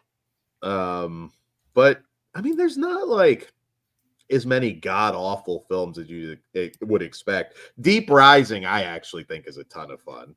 Oh, I love Deep Rising. Yeah. Got Stephen Sommers the mummy job. Yeah, rightfully so. I really like that movie. We've had some recent ones too. I can't remember what the box office was, but Mama with Jessica Chastain, that was a January release. There's some because of budget, like Underwater. I really like parts of that movie, but I can kind of see where they might have looked at it and thought this is not going to make a lot of money. So No. I get that. The Grudge reboot, that's January Dumping Grounds. It's fine, but the original, well, and I mean the original television Japanese movie, even more than the theatrical, are just so much better. It's like every time they retell that story, it takes one little step down. They've not made the horrible version of it, but every time it's just one little step down. It was just really obnoxious. Like, okay, it doesn't translate very, like, they kept using the number 4 throughout the movie because 4 translates, when you're speaking Japanese, 4 is, often pronounced she, depending on the circumstances. Please don't make me get into this. I haven't studied in a while. But then it just kept popping up because, she is death. So that the number 4 just keeps popping up through the movie. And I just don't really think that has the same, I don't think it resonates the same way for an American audience. And it was just kind of obnoxious. The movie itself is just bad, but that I nitpicked a lot. That whole wave of American remakes of Japanese horror films from the J-horror period is obnoxious because all those films were recent enough that they should have just put the goddamn real film on the screens with either subtitles or a good dub. I prefer the subs, but whatever. Those original films are just so much stronger. Whether they're talking One Missed Call or Ju-on or Ringu or any of them. Ringu's surprised because I feel like that might have actually done well in the US if they had just got behind it and put it out. It was the biggest thing in 6 months on like all of Asia. Like there should have been a pretty good hint there was something there. Yeah, like space it out, people were obsessed. The Ring became, a pop culture phenomenon at that point. So drop Ringu, like see how it all started. The one that started it all. I think that might have made some money here personally, and it is a much better film. The Ring's not a bad movie by any means, but if you haven't seen Ringu, like, please see Ringu. It's miles better than that. Team Sadako, fuck some more. Yeah. I think with some of the Japanese horror stuff, a lot, there were a few theaters in town, like maybe one or two, that would occasionally show show horror, like J horror. That's how I saw Ju-on. I saw it in the theater, and it was terrifying. But besides one or two places, I don't remember any franchises widely releasing any J horror during that period when it was so big. Do you guys? Not really. I mean, that was a time, Tartan, Asia Extreme. I mean, you were getting just lots of great shit on DVD. Do you think, because if you go to a bookstore, comic shop, whatever, manga has, at least it seems to me, taken over comics. Yeah. There's more manga than anything else. I feel like Japanese horror, I don't think there's any like aversion to it. We've all, grown up on it at this point. So I feel like a lot of that would hit at the theater. I mean, I had a different experience because I was going into New York to see a lot of this stuff on the big screen because they did get limited releases. Not Ringu. I saw Ringu on the big screen much later as a repository scrning, but I remember going to see Uzumaki at the IFC Center in New York. Nice. Yeah. I did see Ju-on, the Ju-on 2. I believe at Angelica on Houston. So, I mean, like, I was willing to travel the hour into the city to see a lot of this stuff because I was very excited that we finally were getting something from the Far East that would like actually in America.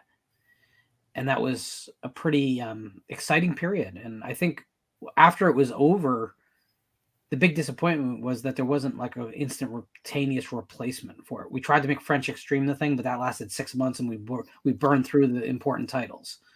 Yeah, why? I mean, because you're right. That French Extreme wave was such fast.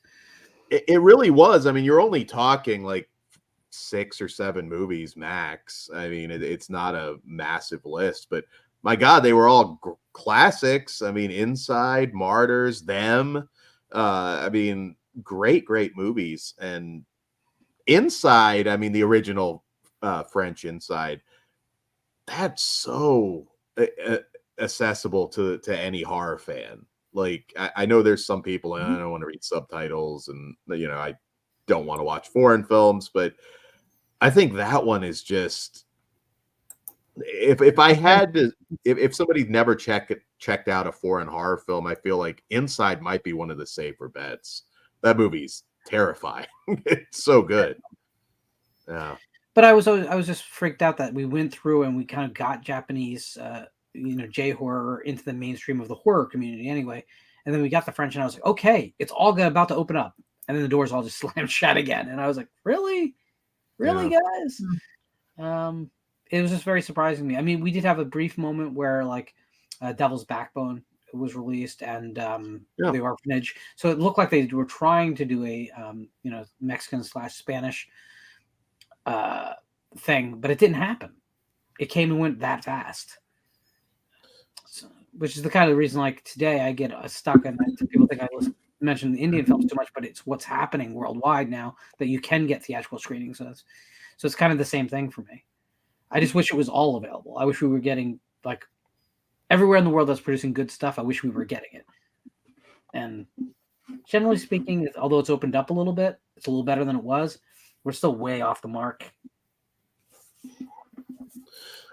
We are, and I hope going forward people embrace it, because look at how many, you look at anybody's best horror of the last 10 years, there's a lot of times, sometimes it's more than half are foreign horror films. So, yeah, you gotta broaden your horizons out there. There's so much good shit. Oh, If you haven't, I mean, my God, you've got hundreds and hundreds of films to discover.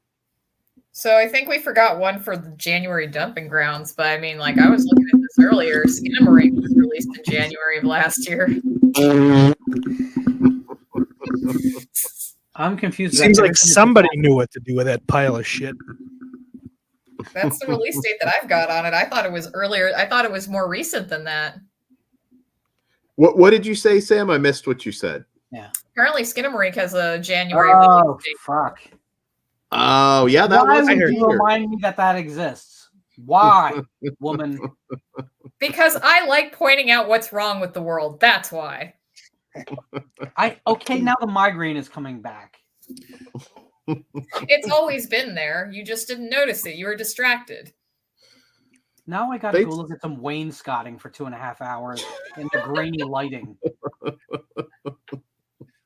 I'm just picturing Lauren in the theater, just with that kid. Just die already so I can go home. I was getting angrier and angrier and angrier and angrier. Like there's one moment in the film after like 40 fucking minutes of watching, like, oh look, here's the door above the kitchen for 5 minutes.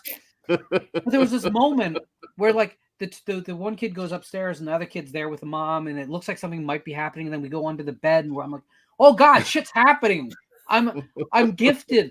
I might convert to Christianity. Something's fucking happening here. And then bam, we're back in the living room and the television's playing fucking cartoons again. And all I'm looking at is like the back of the couch, the motion picture. It makes Star Trek the motion picture look absolutely like an action film. Is this a bad time to tell you they're making Skinamarink too? I think I gotta go. Oh shit, he's got all the admin controls. Oh no, I guess we're just gonna hang You'll out. have to stream forever. What's that say? You two will have to stream forever. Who Mustn't do you think is actually leave. showing up for Skinamarink 2 though? That's not even a like. That was a joke. I'm just kidding. Oh, thank Oh God. my God, Dan, you're not allowed. You of all people are not allowed to do that. No. Jesus Christ, everyone in the chat and everyone in these boxes believes you. You know Just that, when right? you thought 2024 couldn't get worse. Oh, geez, we got to move Man, on before this Dan happens Schein's again. gonna have to step up his April Fool's. Well, I don't Day. think we should move on because From Dusk Till Dawn wasn't talked about at all. Yeah. Scream 5. Which I get that, you guys may not, I don't remember truthfully how you guys felt about Scream 5. I'm sure it wasn't favorable. Just I liked it well indifferent. enough. Yeah. I mean, it's not awful, just indifferent. And here's one that I'm positive you three hated, but I loved. So far as I know, the only person I've spoken to that did like it was Wrong Turn from 2021. Haven't seen it. Not like that. I had a good time with it. It wasn't mutated inbred hillbillies, and I was fine with that. It was But something I think every different. movie should have inbred hillbillies. I'm not against that, but I'm also not going to be upset if they're absent. You've Got Mail would have been better with a cast of all inbred hillbillies. Tom Hanks has better to if get it was Meg casted- Ryan back. If the cast was made up of actual inbred hillbillies. Exactly. Every film Instead of, not with, instead of. Yeah. Can you Remove imagine Tom Hanks, add in some Independence Day. talent. Independence Day only cast with inbred hillbillies, including the aliens. Oh, How would you tell? How would you just? They're Welcome already to America. drooling. This is our Independence Day. Big like globe on the side of the head with another eye up here. That's the president. I just want Kid Rock to star in it. That's You mentioned like Kid Rock like 6 times tonight. It feels like. I know this is like the Kid Rock show tonight, but you have penance to pay after the Skinamarink thing. he's never had his movie run. It feels like if don't Bon worry. Jovi could do Vampires Los Muertos, we need Kid Rock in a shitty Independence Day BOD Listen, sequel. Dan, the union's been on Get him ring strike and too, he's down Starring on his Jeffrey. luck. It's tough. So tough.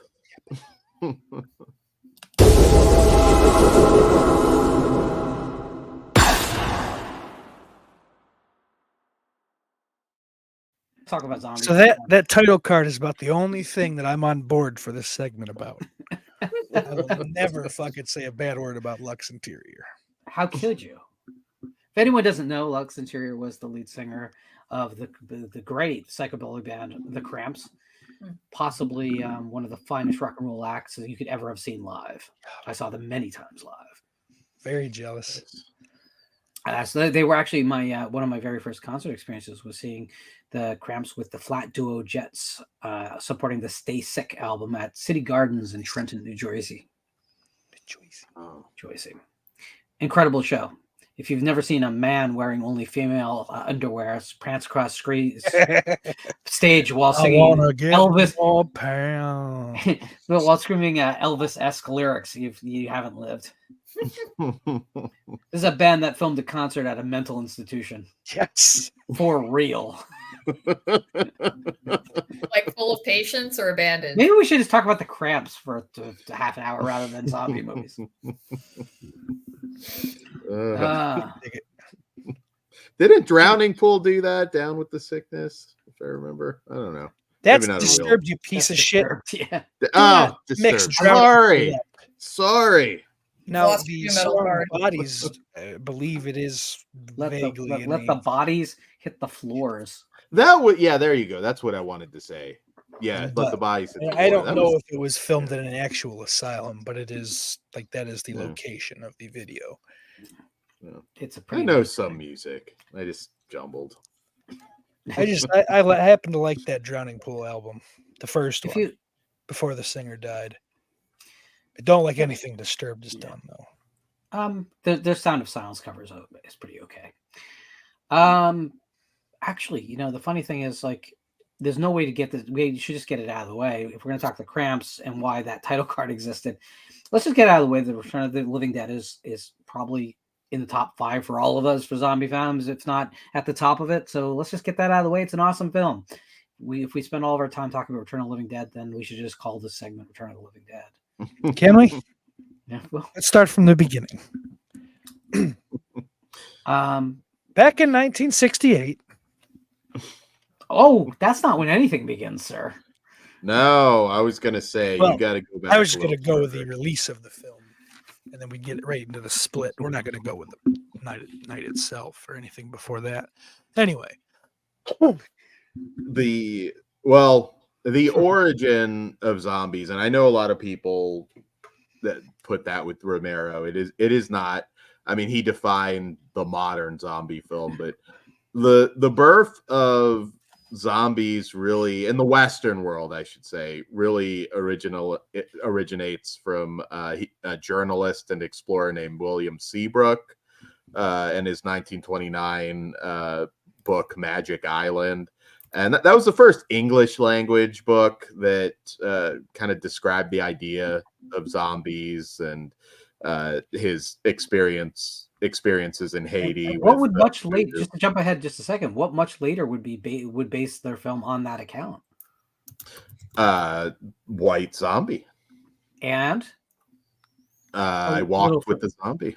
And more recently, although not recent, a film called The Serpent and the Rainbow.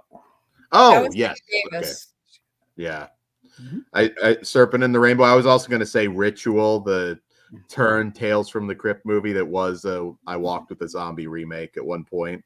But yeah, no, I mean, it was a weird time because there wasn't a classic like zombie novel to pull from, like, Dracula for vampires, and White Zombie, which is kind of, again, the idea of a zombie goes back further, but as far as movies go that people are aware of, I mean, that's kind of considered the first zombie movie.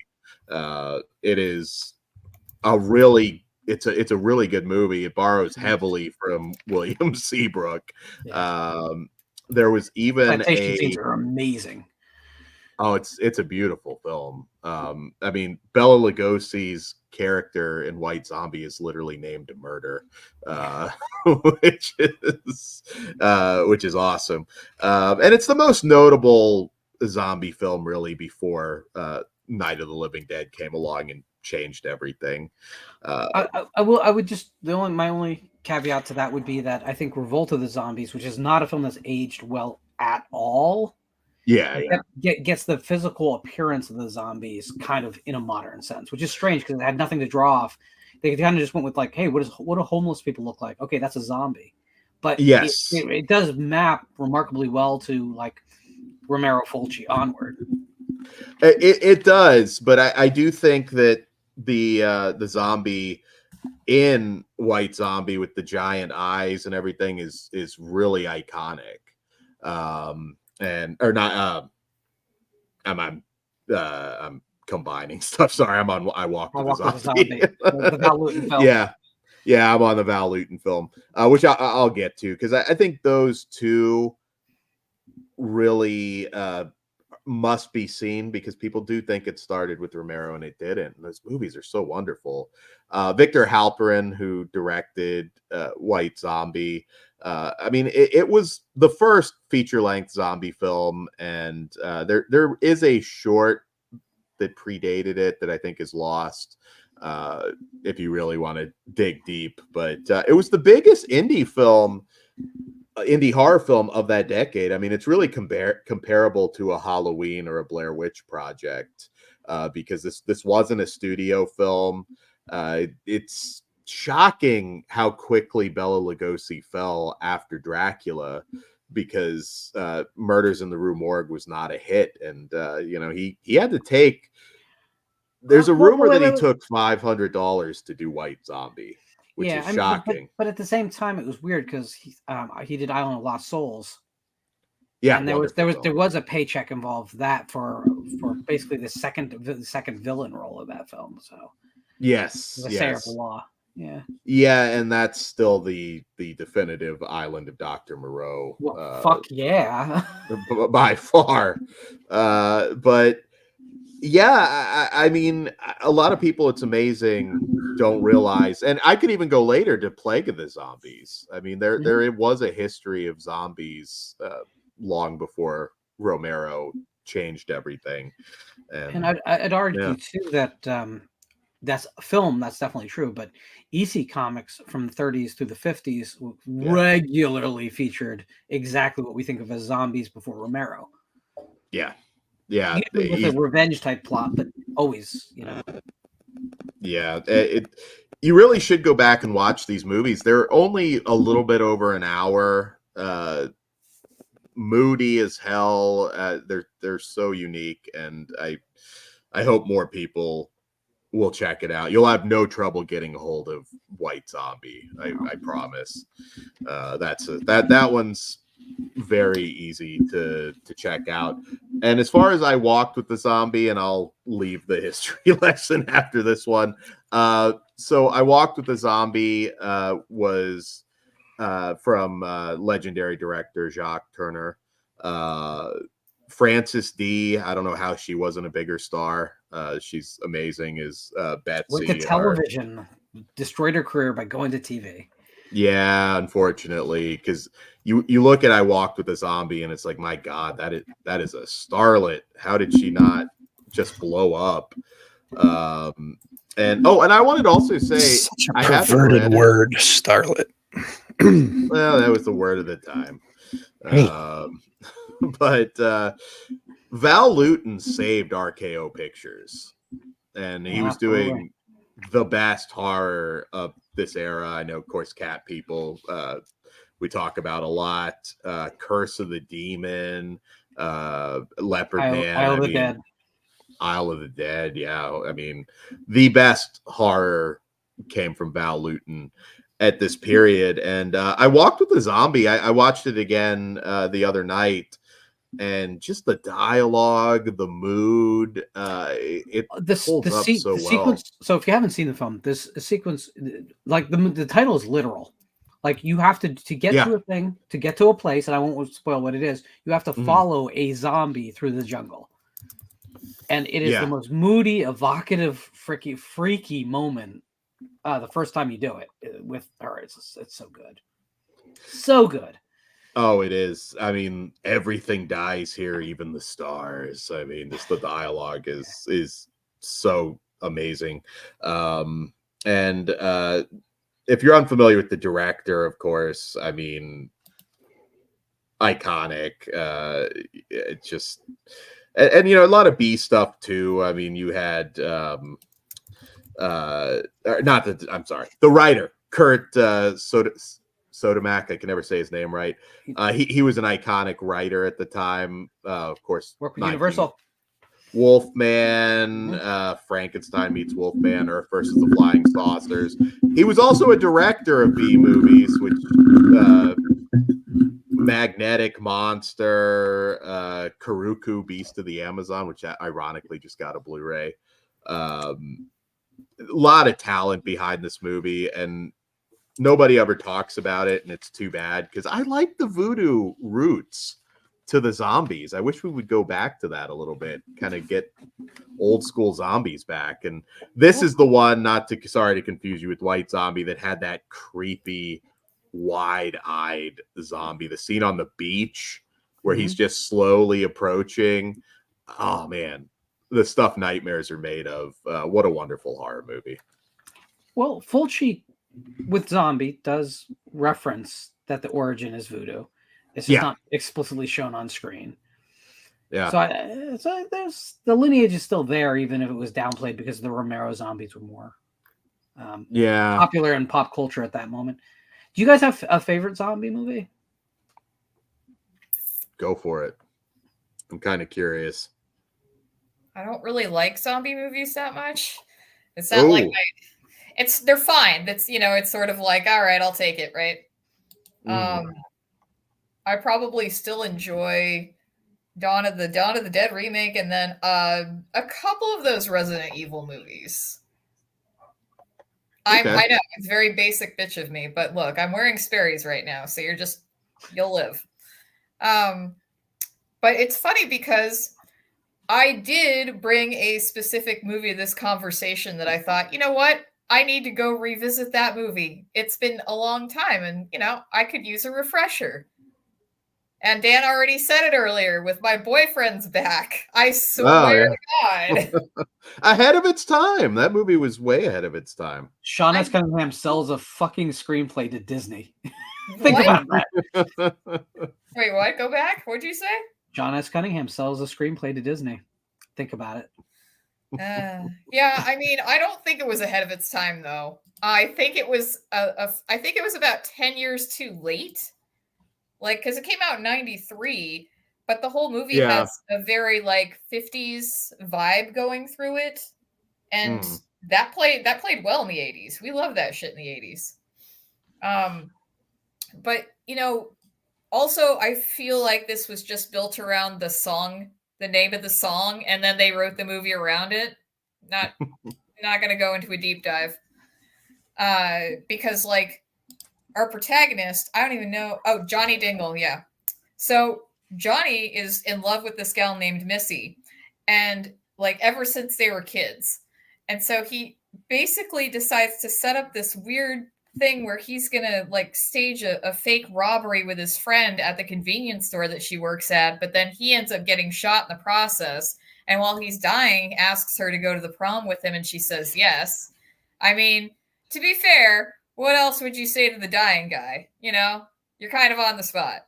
And then through the power of love, I guess, he comes back. And of course, zombie hijinks ensue. He eats fucking Philip Seymour Hoffman. It's wild. Also, I should point out that this movie directed by Bob Balaban, of all people. Yeah. And written by Dean Lorey, who went on to be one of the executive producers of that Harley Quinn animated series, which is very good. Mm-hmm. So Dean Lorey also wrote the best Friday the 13th movie to ever be made. Are you talking about the great Jason Goes to Hell? I am. He has wait. He has a special thanks credit on the best of the recent Friday the 13th, which is Jason X. Well, that's lovely too. I think he came think in and I- lost some shit and didn't get credit, so they like, oh, well, give him a special thanks. Yeah. I think Really? My Boyfriend's Back would have played better as we were getting to that Shaun of the Dead, where we were getting a lot of zombie comedies. I think it Yeah. would have done a little better at the box office at that time.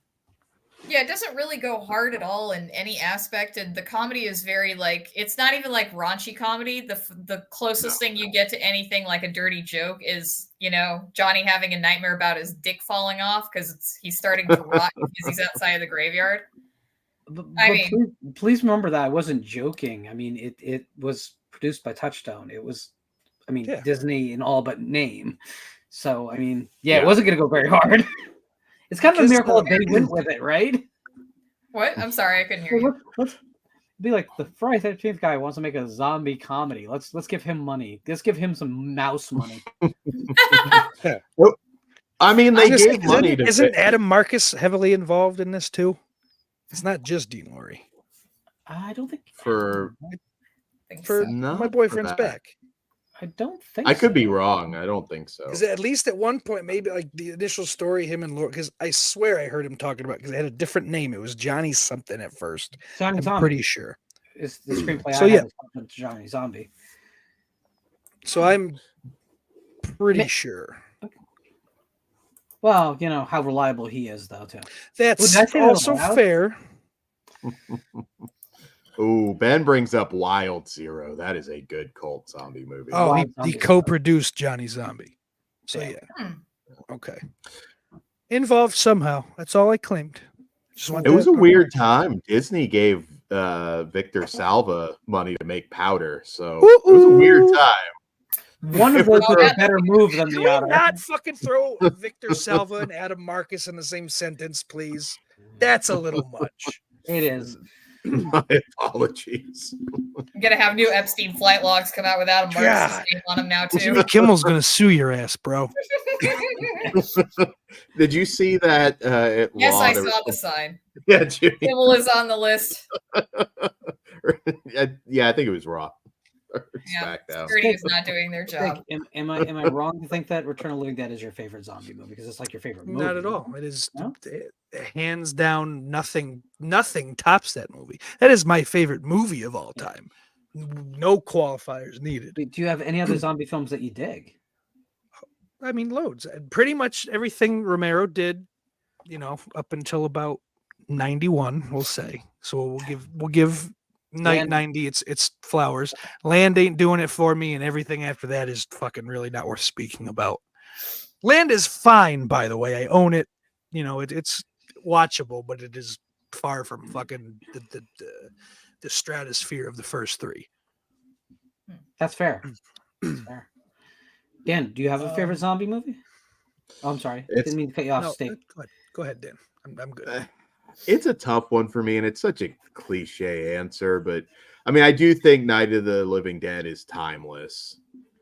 So it's up there. I have a tough time always ranking like my favorites of anything, but I can sit down and watch that movie anytime and not be bored.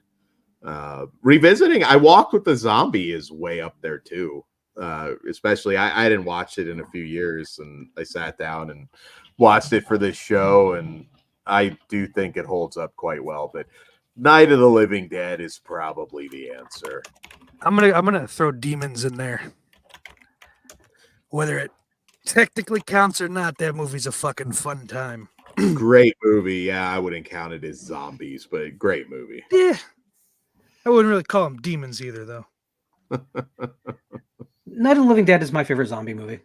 I mean, it's been with me my entire life. It never gets old. When I put on that movie, I'm never bored with it. Still, it's always captivating to me. Unfortunately, those of you in the chat already know my freaking next answer because Schein is being a little dick. Biozombie, man, the great Wilson Yip horror comedy set in a shopping mall. That's a lot better of a film than the other film set in a shopping mall with zombies that people like to mention. Don't go that crazy. You can like both. Biozombie is amazing. Woody Invincible and Crazy Bee are some of my favorite characters of all time. They're wonderful adventures with the soda that causes people to turn into zombies, including Sushi Boy, a character that is so culturally inappropriate. It's not funny. And then you two female leads, Jelly and Rolls, are beautiful Jesus and Christ. insane. It's just a crazy movie. It's about a couple of bootleg VCD vendors in a shopping mall in Hong Kong who have to deal with a zombie outbreak that they are responsible for creating, but never quite realize. And it's just about this siege, and it's hilarious. It's wonderful. It's surprisingly emotional. It's lightning in a bottle. It is one of the greatest horror films that no one watches. It's amazing. And of course, like, how can you talk about modern zombie films and not talk about Train to Busan? Busan is just a freaking amazing film. Why are we remaking it? Why? Train to New York? Yeah, I don't know. What? But I will say that I really do like both the other films in the Train to Busan proper chronology. The animated film is way better than it has any right to be. And I did think that Peninsula, which I know gets a lot of crap from people, but I think there's a lot of good there. A lot of good there. And by the way, did anyone else notice that Army of the Dead film just took its entire plot verbatim? Yeah. And Yeah. everyone was okay with that? Army of the Dead was trash. Yeah. It was so bad. Yeah, it was. Yeah. It was a big 2-hour waste of time. Yeah, I know there's some people that liked it, but man, that was just not very good at all. I didn't bring up Tombs of the Blind Dead. That is definitely in the top 5 for me. I love Tombs of the Blind Dead. You see, this is going to start a fight between you and I actually on the air because I prefer Night of the Seagulls. I love Night of the Seagulls too, and I get why you would say that, but I mean, Tombs of the whole series of Blind Dead films, I love those so much. That was one of those bucket list titles to get a proper release. I got that wish came true last year or the year before. And if you haven't seen Tombs of the Blind Dead, that's definitely on the must-watch zombie list. So moody, yeah, absolutely. And don't give up simply because when you watch it, if you're going to watch the whole series, don't give up after the second film because the second film is basically the first film again. Yeah. But after that, the 2 remaining films in the proper quadrilogy are very, very different. Yes. And definitely worth your time. I always get worried that people are going to see Return and just like kind of say, okay, that's all this is. Yeah. It's not bad. But it is so similar to the first film. It's not funny. It's a step. Yeah, it's a step down. But overall, that's a great franchise, and that's a wonderful night at the movies if you want to binge them all. Tombs is up there. Living Dead at Manchester Morgue was also mentioned in the chat, and that also is fantastic. Why? You're not a fan of that one? Fuck, that movie fucking sucked. I don't trust Joe Bob Briggs as far as I can throw him anymore. Piece of shit. Well, there goes the mutant fam. So yeah, they're gone. So if you really want to try something that's kind of heady and thoughtful, but probably boring as hell to most people, Zeter, from the director of probably the best giallo ever made. But his attempt at a zombie film is slow. I think that's fair to say. It has impact if you stick with it, but it is a slower movie. But it's very different than what you think of as most zombie movies, which is kind of like, oh, the bunch of dead people show up and they're going to eat people. Yeah. So yeah, I don't mind playing around with what zombies are. Some people, it's like, no, it's got to be Romero zombies, and I'm like, no, just give me a good movie. You can make an argument that they're a lot more intimidating when they can run. So yeah, or when they're indestructible. There you go. Well, Aqua Regia. I mean, you can cut them into pieces and pieces, and they'll keep coming after you. You mean the movie Lied?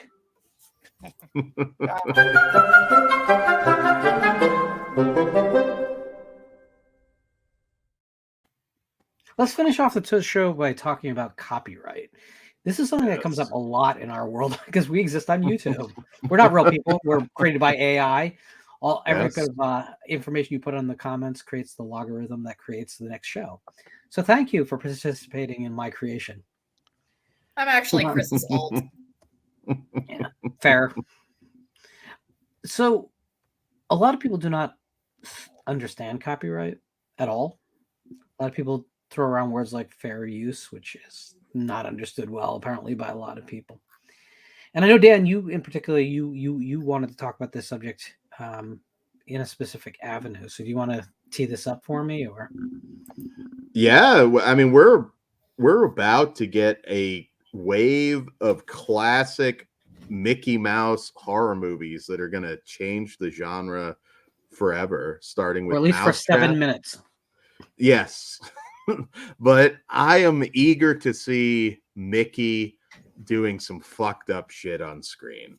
I want to kill the Disney icon through horror. That's what's got to happen.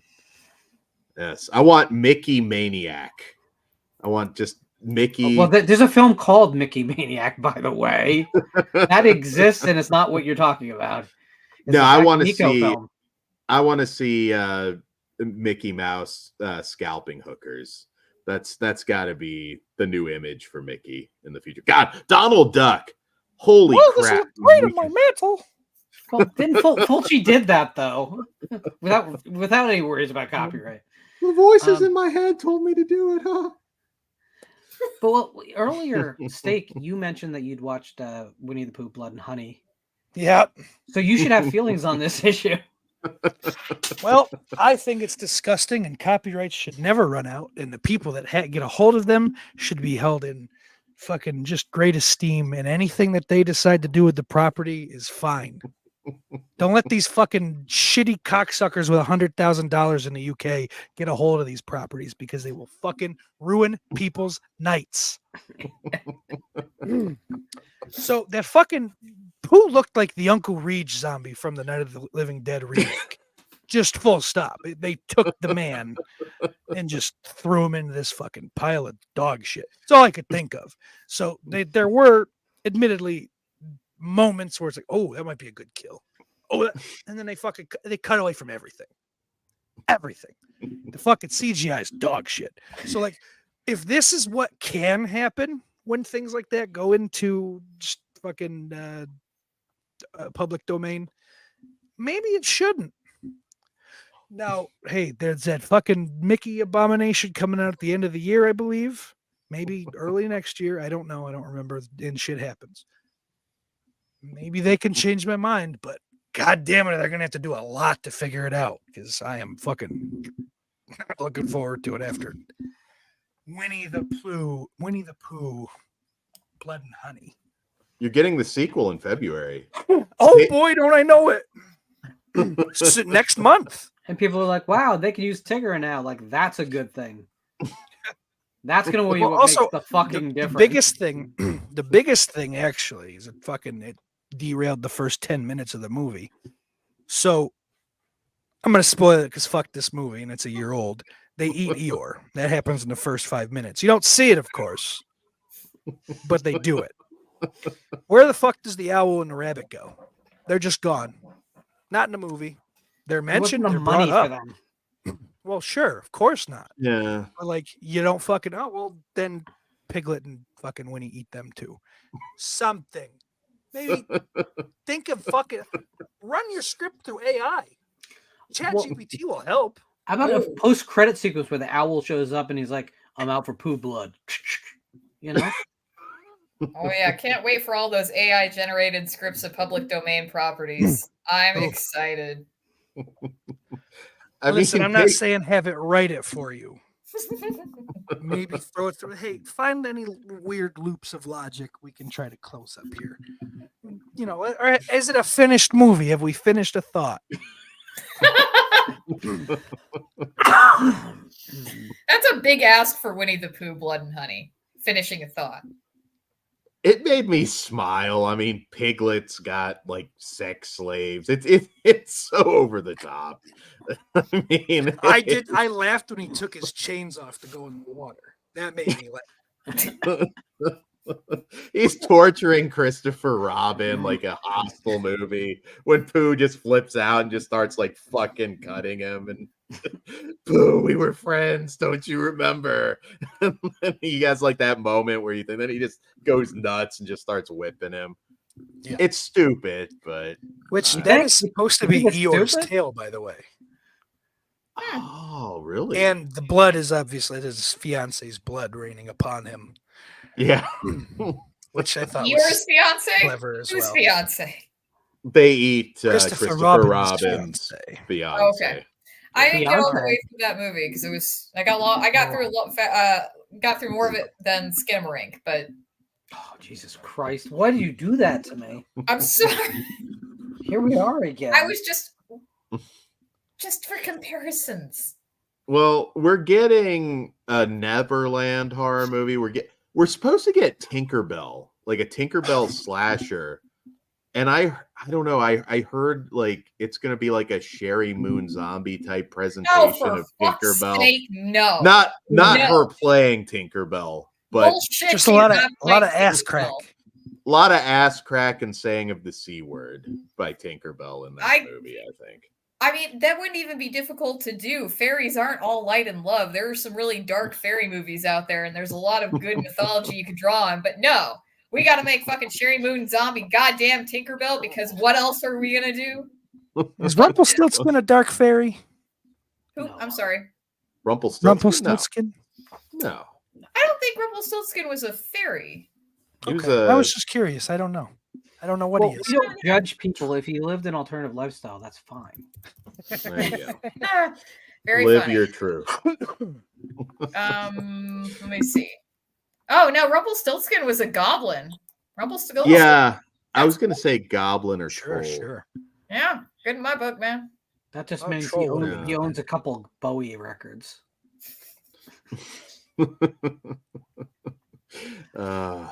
I don't know. Some of this it's dumb, but you can do it right. I think You if could have. I were in Absolutely, charge, you could have.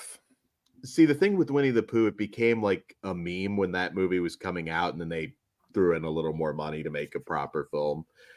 I think they need to go more tongue in cheek with that at this point. Like it's Winnie the Pooh killing people. I think people will gravitate to it more if we have Winnie the Pooh killing somebody with a shake weight or something ridiculous. You know, that's my opinion. I think I worry. I mean, obviously, I have flesh in the game of the copyright argument, right? But I worry because every time we have a distraction like this, whether it's talking about AI scripts or whether it's talking about copyright reversion, in the case changing who owns the rights to a longer-running franchise, or whether it's this, where something is simply old enough that people get to riff on it in the most vacant, obvious ways to create product that's going to distract from like actual good movies that are hitting the marketplace at the same time. My worry is that creatively, where does this leave us? It already seems like when we're done with our entertainment, we take it out to the curb every Thursday, and then the recycling team picks it up and they bring it back to us as a new bottle. Mm-hmm. I don't know that we really want to continue doing this. At some point, we have to just decide, like, as the long-running franchises, the remakes, the copyrights that have changed hands, so now they're being rebooted because someone else owns it, but we're going to tell the goddamn same thing again. Or in this case, hey, let's take a bunch of icons that people hold as sacred, and we're going to do mean things with them. Okay, but is this really what we should spend our time on? You know, it's like, where do we get the next Psycho? Where do we get the next Night of the Living Dead? Where do we get the next Halloween? Not this way. This is not how we get that. And maybe there's an argument to be made. Well, I just want to have fun sometimes. I don't need it to be groundbreaking. I think you're missing my point. My point is, when you're starting from the point of it can't be groundbreaking, that's a bad place to start. Because, yeah, I like fast food too. I don't expect a gourmet meal out of it. But I also don't expect to throw up every time I eat fast food, right? Sometimes you got to opt for Jersey Mike's rather than the McDonald's. That's where I'm saying we start. And maybe we don't go see the Mickey Mouse slasher film because you know what? We saw the fucking Winnie the Pooh slasher film last year, and we all did. At least as much as we could swallow. So maybe we're just done with that. Maybe it would be healthier. It'll run its course like anything else. But let's not let it. Yeah. Let's just say no. Yeah. I'm good with that. telling this to the dumb bitch that went and saw Night Swim voluntarily. Yeah, I saw it too, but I see everything. So okay, 2 dumb bitches. Poulter, 2 yes. 2 dumb bitches, a region-free spinoff. Oh my god, we coming on the 20th of every month. Because I still get messages. Hey, when is the next region free? It's the 13th of every month forever. So when is that though? There's one guy in the chat right now being like typing up a mean response. Well, you know, guys. Well, not everybody knows that the 13th happens every month, and you really should be watch to the end. A little more. Watch to the end. I promise you, it lets you know. Hey, Dan, what do you got coming up on Flesh Wound Features? We finally have our best and worst of 2023. We got through our last cram show, so I can honestly say nobody's seen everything, but we've seen damn near close to everything. So you'll get a good rundown of the best and worst of 2023. What else do we have? We have some more wrestling stuff as well, and Flesh Wound After Dark content. So get a good variety, and we're trying. And it's a matter of honor now. It's not that the episodes necessarily blow up, but it's the 50th anniversary of Trauma, and we've been told by multiple people you're not going to get 365 Trauma titles. That's dumb. It's like, we're going to prove you wrong. So those are short videos, but god damn it, we're going to get 365 Trauma movies. Nice. Wow. Sam, what do you got going on? Nothing. I've just got out of working for fucking 60 to 80 hours a week, so I'm recovering. We'll talk. Oh, it's God. Good to have you back. Indeed. Sam on special assignment. Steak. If people want to know what's in the steak world, in the steakiverse. So you guys can head over to twitter.com/steaksauceotg if you want to see the bullshit that I don't really post over there. And then over on the formerly Off the Grill channel, it's now just Steak Sauce. So if you're not subbed, like, you're probably shit out of luck. You can go through and try to find it.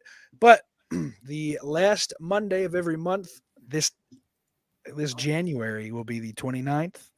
We're gonna do the mess around, just futz around for a little while. Me and whoever else is around. It'll be a good time. I promise. Excellent. So on VVV, we did I just launched the Poltergeist autopsy at the head of the month.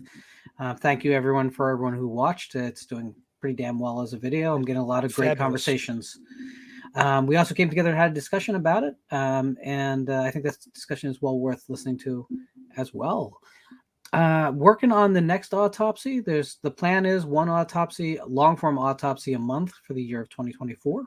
Which will be the bulk of the channel's output, though we will still do some just talking genre and maybe community show content in there. Also, because I'm a flighty bitch, every once in a while there'll just be some random thing for like, hey, look, here's a magazine I pulled out of my closet. Take a look at it. Besides that, there's some news on the publishing world that will happen later in the year. So stay tuned for that. I'll start begging for your money and attention again later on. Any last words? Iris loves you.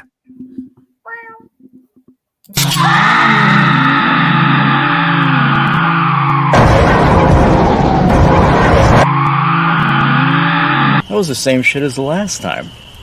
Well, you picked the last one, and I may have didn't like the last one. You didn't like the last one? But you were laughing the whole time. Yeah, because it was ridiculous. Ridiculous? That's a classic. I'm not really into the weird cousin shit that was going on. You lied to me. You picked this one. You picked this one. Cousin.